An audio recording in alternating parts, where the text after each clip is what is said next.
Liverpool need to hurry up and make some signings. Well, we could be in a better position, but we are facing Chelsea away without a proper DM. Now, for a couple games, you might get away with it, but for a whole season, nah. So far in the window, Liverpool have bought McAllister and Dominic Szoboszlai, two superb signings, two wonderful players. And McAllister in pre-season looks like an absolute gem for 35 million, an absolute bargain. Absolute bargain. Szoboszlai looks really tidy, still a bit young, but look, you can tell he's a great little player.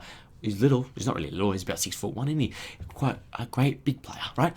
So, two signings were made thinking like Liverpool knew we needed 2 number 8s at the very least. We were lucky in those positions, we got them. Then we saw Fabinho and Jordan Henderson, 2 Saudi Arabian clubs, thinking, right, okay, this is sort of the work that was unplanned. Szoboszlai and McAllister, we sort of knew half a year before, yeah, we need midfielders. Fabinho, they're planning the season, planning 2023-2024 with Fabinho and Henderson still in the midfield plans. Both of them are gone. Both the first and second choice DM are gone. Now thinking, right, we have to get on with it and quickly sign a couple players for that position, right? We've got a couple big games as well in this month before the window closes, right? So we've got Lavia is the main priority, for sure. Yeah, we're 45 million for a 19-year-old kid.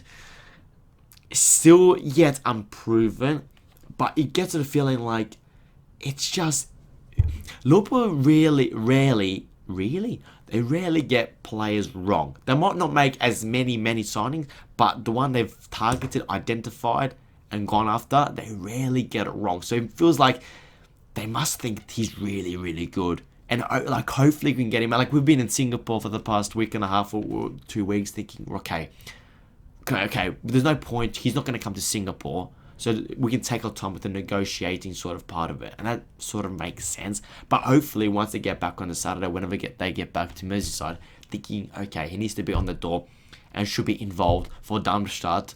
And then hopefully be involved for the Chelsea game. By the looks of it, Curtis Jones looks like he's going to start the number 6 role against Chelsea just because he's played there and he's been the whole there of pre-season. He looks comfortable and thinking for a couple of games Curtis Jones will do okay there because he's an all-round beautiful footballer, right? He's really like a first touch excellent. He can keep possession, keeps the ball, never really loses it. He's tall, he's physical, he's really progressive with his dribbling and so on and so on. He's a very good midfielder. But as a number 6, there's little things that you need, like reading the play. You need a little defensive defensive defensive ability, reading the game, interception, blocking, when to press, when to hold back, and follow the runner. So like small things. Curtis Jones can do that for a couple games, but if you have him there for a long season, we're not going to get the top 4. No way. In possession, like if you're going to be a possession team, like Liverpool are going to be, against 14 teams, you say he'll be good there because more likely we're going to score more goals than the other team, and we're going to keep the ball. But against the top 6, against the top 7, like Newcastle, thinking, shit, we need a bit of a destroyer. A bit more of a destroyer who can also do the progressive side of it. And because we've solved Fabinho and Henderson, they's unplanned, thinking, right, we've got to get... And there's not really a market for a number 6. We've just seen Declan Rice go for 105, 110 million. Stupid amount of fee. That is a stupid amount. That is crazy. And we're sort of in the same position as West Ham because you sold the way you improve a team is you buy players for the first team before selling anyone. So no one knows the power. No one knows what your budget is. West Ham are up in Schitt's Creek right now because they've sold Declan Rice for 100 million also. And everyone else knows because they didn't buy a DM before they sold him. They've now got, right, everyone knows you've got 100 million. So we're going to put our asking price a bit higher. We're going to increase it by 15 million because we know you've got the money. And it's now, we've basically hit the tennis ball on your side and thinking, yeah, now it's your move. Do you want to pay the extra 15 million? Because we know you've got the money. We know. Now, do you want it or not? We've got McAllister for 35 and Szoboszlai for a release clause, Bonnie. But usually what Liverpool have been doing recently, the good Liverpool transfer committee, while we're done, is bought players before we sold them. And basically, you're buying players for the first team and your current first team position players go to the bench and be the squad player. You don't buy squad players, you buy. So when you sell a big player, you've now got to sign. It's basically like Luis Suarez. We should have replaced Suarez half a year before because we knew he probably wants to leave. Or yeah, exactly right. Instead, we got who do we get? Lambert, Markovic, Barini, and like Barini probably before, but like those, you know what I mean. So you've got to. So Liverpool are in a bad position here because they say, right, we know you've got the 52 million of Fabinho and Jordan Henderson, and that's what Southampton are basically saying. We know you've got the money, so you haven't got much power in this, so you've got to go, you got to pay up the money, and they want 50 million, and we've sort of sturged onto 40 million, and people are saying like, FSG out, they're not going to spend money. Well, it depends, like. You have to still hold a bit of power. You can't just like say, okay, we'll just fucking pay for it. We don't care, because if you want to try and get a player for 40 million and you just say, oh fuck it, let's just pay 45. All of a sudden, everyone else thinks you didn't really negotiate that well. So when you're going to come for our player, we're going to add another 5 and 10 million because you're just going to buy that player. And another player comes, we're going to add another 10 million because you're not going to really negotiate. You're just going to pay it. And all of a sudden, you've spent 50 million more than you should have had on 3 extra players. So this is why you should still hold a bit of power and sort of negotiate. And this is why I think we've bidded for Andre from Fluminense. Fluminense, I think he is. Looks like a tidy player. He just made a couple appearances in the Brazilian national team, so that means he can come to England. Not like remember Alan de Souza Rodriguez, who Klopp loved about 5-6 years ago. But the problem is you couldn't get a work permit in England. So Andre can, because he played a Brazil international. He's got Brazilian international caps. I think that's how it works. I might be wrong, but I think I am right. In that case, I think. Anyways, let me know in the comments if you know about that legality. Logistics, probably. That's the right word for saying that. So if you go, basically when you bid for Andre, and they might want both of them, but when you bid for Andre, Andre, what's his name? Oh yeah, Andre. You're basically saying, Andre. That's I don't know how you pronounce his name. Basically, if you say, okay, we want him for 21 million, for 25 million maximum, right? You're basically saying to Southampton, like, we've got other options here. Like, we're not going to go for you. Like, if you're going to be if you're going to hold, what's the word? If you're going to be hard to deal with, we're just going to go for Andre. And they probably want both. But basically, Southampton are going to say, shit, do we just let him go? Because he really wants to go to Liverpool. We're a bit of a grey area here. Like, do we just let him go for 40 million, or do we hold out for 45 and keep going? Because right now looks like Liverpool only want Lavia, and we're looking like Chelsea want Caicedo, and that's probably going to do 2 clubs that really need a defensive midfielder in this summer. So when you bid for Andre, 25 million, thinking Southampton must be like, that's clever from Liverpool. Even if they want both, that's clever from Liverpool, thinking, yeah, we're just gonna go for him. So you can, when you're not the number one priority, you're not the only player that we're looking at. We're looking at other players, and I think we did this with Benteke. When was this? Like 9 years ago under Rodgers.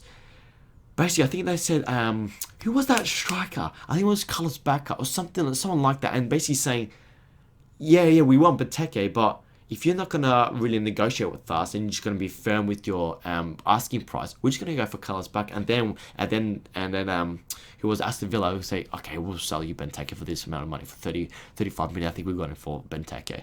So that's why I think you got to be smart and you got to be really clever, and you can't be stupid like Man United. I think you're like, how Man United been recently? Like, just spend the money. Who cares? Negotiate. Just spend the money. We're not gonna negotiate for Maguire. Just spend 80 million. You can't do the other, because the next you're gonna be really hard to deal with in future transfers. Not you being hard, but you're gonna make it hard for yourself to get future signings for a good deal. You have to be very, very clever, because we're not that type of club, you know. Like, you're not gonna just spend money and spend. And we've already signed McAllister and Szoboszlai. Hopefully we can get Lavia done in the next couple of days. I think we need another centre half, and it depends.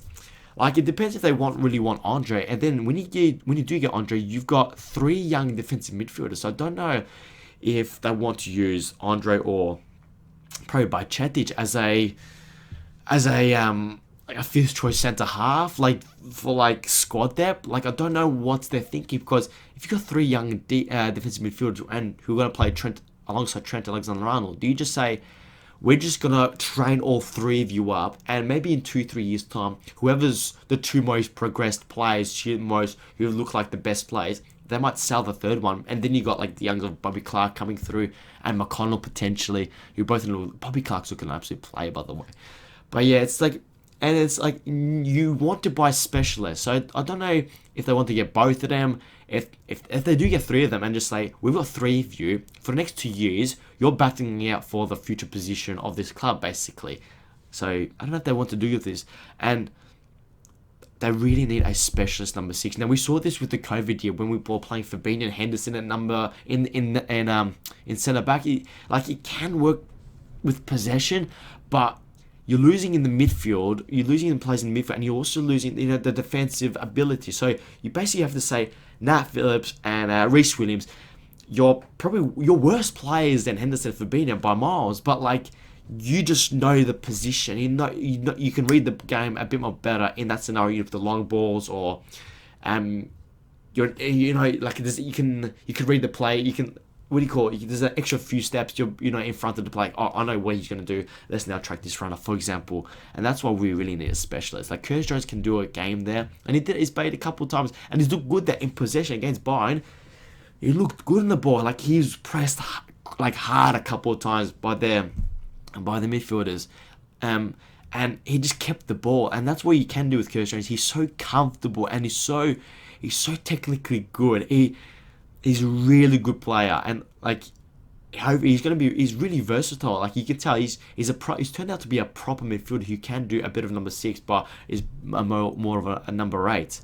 From winger, we've turned him into a very, very a good, solid midfielder, and that's what you can do with these players, and that's what Jurgen Klopp has done, basically, which is exciting to see. But we really need more signings, man. Like we need at least, at the very, very least, we need at least 2 signings. At the very least, we need one more centre midfielder and one more defender. We look really shaky at the back. Like apart from the first team, the drop down, like Gomez has looked good at right back. He's looked pretty good. Like I was surprised why they continually played Matip in that Konate role, thinking Gomez physically suits it much more than Matip. And Matip can read the play so much more than Gomez. He's much more experienced. Like as a proper defender, Matip is better than Gomez, but Gomez just suits the position a bit more better. He's more suited the way our 3-4-3 box midfield works. So maybe because Conor Bradley has been sent back and he's going out on loan, or he's injured. Was he injured or was going out on loan? That's why maybe Gomez play right back and Konate. I'm not sure, but it's hard to find a proper number 6. Like we went for Chalmeni. Not that Cachedo's probably he's not worth 80 million. Fuck off, Chelsea. Like seriously, Chalmeni for 80 million is definitely worth more than Cachedo, but Real Madrid don't want to sell him and definitely look like he's in their plans, even though he didn't really play that much last season. Really, really weird. But Ancelotti's got other plans. And then in centre half, who's the options? Like who are the options? Colwill is signing a new extension. Guardiola looks like he's going to Man City. There's a couple of players like Inacio in Portugal. There's a guy who plays for Olympic Lyon, I think. Is it Cadet? What's his name? I need to search. He looks like a good player. What's his name? I need to see his Lyon. I think he plays for Lyon Defenders. Lyon Defenders. Is it Kumbetti? No, it's not Kumbetti. Maybe he doesn't play for Lyon. Maybe he plays for Monaco. Let's have a look. I don't think he's here. Castel Lukeba. I think that's the one. So he's a left footer, 20 years old. We sort of need ones for who can play Robertson's position. Someone like Nathan Ake. Ake is an average player, but he just suits Man City's.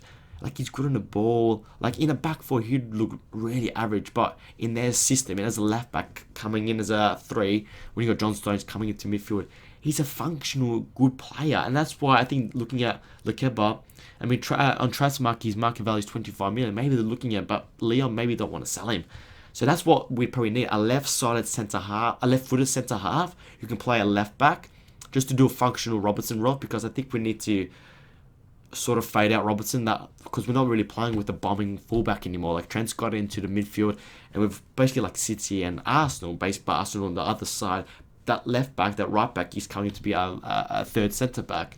So yeah, we just need to make signings quick. We got Chelsea in a week's time, a week and a half's time, it's gonna be, yeah, it's gonna be chop chop. We gotta make at least one more signing before that Chelsea game, and then we could sort of see how the transfer market pans out afterwards. And we've got 3 weeks after that, thinking, right, we could sort of take a step back and see other players moving and so on, how it goes along, and then we could sort of go, yeah, I don't know what's the thinking, but what is positive is our attack. Defensively, and maybe number 6, we're looking a bit shaky, but our attack is looking frightening, and all of them are in good form. And hopefully, we're going to see lots of 4-2s, I think, 3-1s, 3-2s. We're going to score lots of goals, and that's a positive. So, yeah, let me know your thoughts in the comments down below. Yeah, thank you so much for watching. Up the Reds. Ta-da.